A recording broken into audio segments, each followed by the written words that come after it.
Nagpe-prepare kami ng ng mga gamit diyan. Kinukuha yung mga gamit na baka maano ng mga matataas na na kahoy.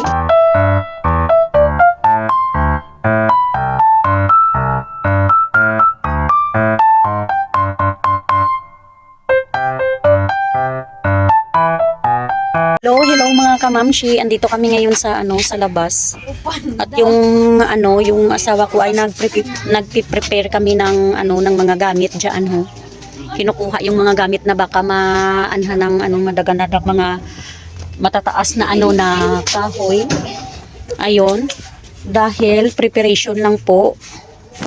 Baka pagdating ng bagyo hindi tayo makapreparar. Ayan, kasi ngayon is November 3. Ayan, kasi yung bagyong Tino, 4 daw yun dito. 4 daw dadating yung bagyong Tino. Tsaka malakas yun. Kaya ayun, magpe-prepare tayo. Ayan yung tricycle, ibutang natin sa safety na lalagyan. At tsaka yung ating dyan, minivan natin. Ayan, ilagay sa walang mataas na puno ng kahoy.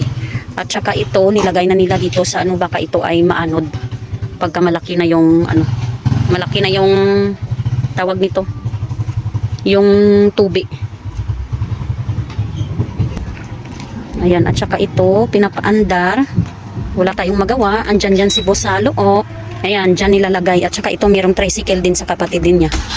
Ito hindi naman maano tong puno na to kasi maliit lang naman yan.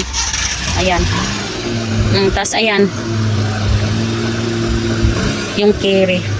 Ayun, meron truck din yung dinadala ng asawa ko kasi nagdadala siya ng trucking. Dito kasi sa amin nabubuhay kami sa yung pagkakarga ng tubo. Ayun mga mamshi. Yun po yung nabubuhay kami dito sa ganyan. Hindi yan sa amin, sa boss namin yan. At saka ito. Ilalagay sa safety na doon siguro sa walang mataas na puno. Ga, dito mo butang ho sa may tubang sang okay wala daya sang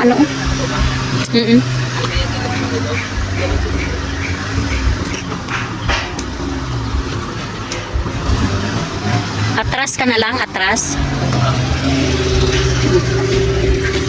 Atras yan. Ayan, tapos yung atras namin is meron niyang tunog. Ayun. Ayun. Meron pala tayong mga tanglad na ayan.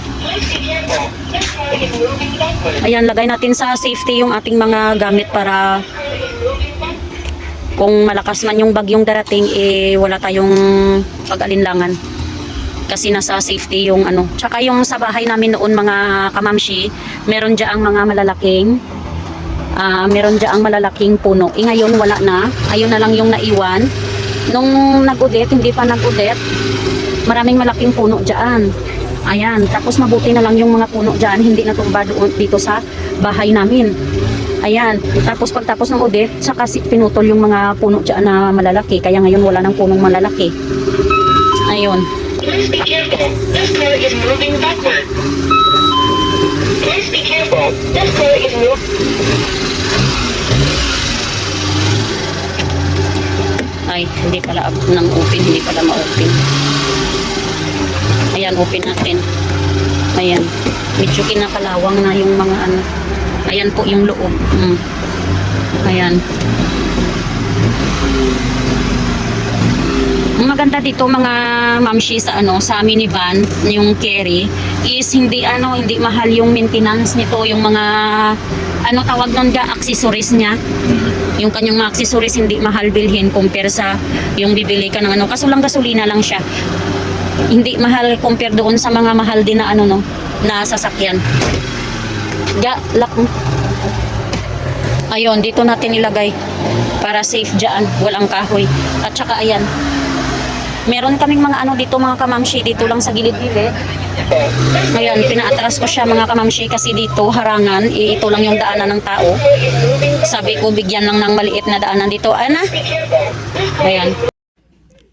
Ayan, kasi mga kamamshi na dito ng tawag no nag-aambon-ambon na. Ayun, parang uulan na talaga. Ayan, ito pala yung luma naming bahay noon. Ayan. Sirang-sira na yan talaga.